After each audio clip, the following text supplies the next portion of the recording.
Leo hii ndugu zangu wana Masuguru, tumefika hapa na Mwenge wa Uhuru kujionea mradi wetu mkubwa ambao unaenda kusaidia vijiji vingi sana, ambao leo hii wenzetu ambao wanasimamia juu ya kupeleka miundombinu ya maji safi na salama vijijini, wenzetu wa RUWASA wamefanya kazi kubwa na ya uadilifu na kizalendo ndani ya eneo hili.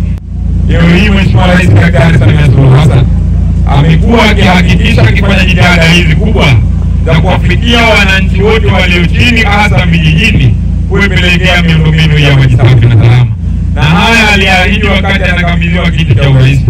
Mheshimiwa Rais wakati analihutubia Bunge la Jamhuri ya Muungano wa Tanzania kwa mara ya kwanza akiwa ni rais wa Jamhuri ya Muungano wa Tanzania, aliwaambia Watanzania na wananchi wote atahakikisha anaboresha miundombinu ya sekta ya maji, lakini pia sio kuhakikisha kuboresha, lakini pia kuwafikishia wananchi miundombinu ya maji safi na salama vijijini. Leo hii wana Masuguru tumejionea kwa dhati ya macho yetu juu ya mradi mkubwa huu wa maji safi na salama. Naomba tujipigie makofi mengi sana.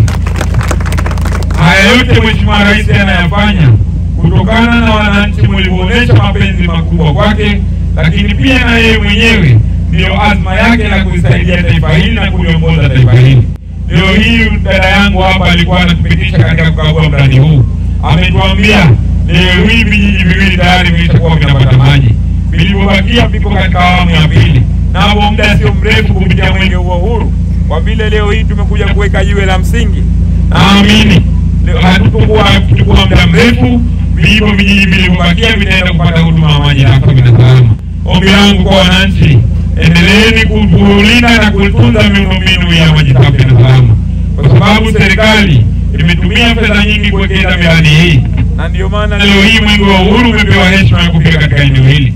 Na mimi nataka niwakumbushe, huu ni mwaka wa uchaguzi. Twendeni tukashiriki uchaguzi mkuu wa mwaka 2025 kwa amani na utulivu.